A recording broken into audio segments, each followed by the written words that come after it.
দর্শক দেখতে পাচ্ছেন কত বড় বড় জলপাই গাছগুলো দেখতে পাচ্ছেন কত মোটা এবং কত তরতাজা দেখতে পাচ্ছেন এবং গাছগুলা বনসাই টাইপের গাছ দেখতে পাচ্ছেন বনসাই টাইপ। এবং এই গাছের বৈশিষ্ট্যগুলো দেখেন যে আসলে 3 থেকে 4 ফিট পর থেকে কিন্তু আসলে আপনার পাতা শুরু হয়েছে, ডালপালা শুরু হয়েছে। নিচে কিন্তু আমরা ডালপালা কেটে দিয়েছি যেন আপনার ছাদ বাগানে অনায়াসে রাখতে পারেন। এবং পাশাপাশি বনসাই গাছগুলো কিন্তু ছাদ বাগানের জন্য বেস্ট গাছ এবং বেস্ট কোয়ালিটি গাছ। সেই কারণে আমরা কিন্তু প্রতিটি গাছে আল্লাহর রহমতে আপনার ছাদ বাগানের জন্য তৈরি করেছি এবং এগুলো কিন্তু সবগুলো গাছে জিও ব্যাগে বসানো দেখতে পাচ্ছেন। পুরো বেড জুড়ে আমাদের ছাদ বাগানের জন্য জিও ব্যাগে বসানো গাছ রয়েছে। তো আল্লাহর রহমতে আমরা আপনার জন্য কাজ করে যাচ্ছি।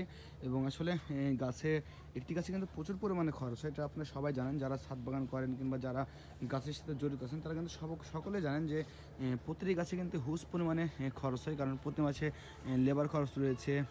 তারপর হচ্ছে আমাদের এই যে মাটিগুলো আমরা তৈরি করছি, মাটিগুলো তৈরি করে আমরা হচ্ছে জিও ব্যাগ করছি, এগুলোতে একটু খরচ রয়েছে। সব মিলে কিন্তু আমাদের প্রতিটি গাছে হিউজ পরিমাণে খরচ হয়। এবং গাছ যে আমরা জিও ব্যাগে লাগালে প্রতিটি গাছে যে আসলে বাঁচে এমনটা কিন্তু নয়, আমাদের কিন্তু অনেক গাছ মারাও যায়। তো সব মিলে কিন্তু দেখা যাচ্ছে হিউজ একটা খরচ আমাদের পড়ে যায়।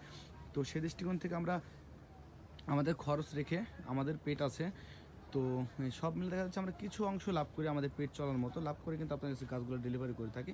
তো যারা যারা যুবকদেরকে ভালোবাসেন এবং যুবকের পাশে থাকেন, সাথে থাকেন, আমাদের গাছগুলো নিতে চাইলে আমাদের ইনবক্স করবেন কিংবা আমাদের হোয়াটসঅ্যাপ নাম্বার রয়েছে, হোয়াটসঅ্যাপ নাম্বারে নক দেবেন। সবাই ভালো থাকবেন। আসসালামু আলাইকুম।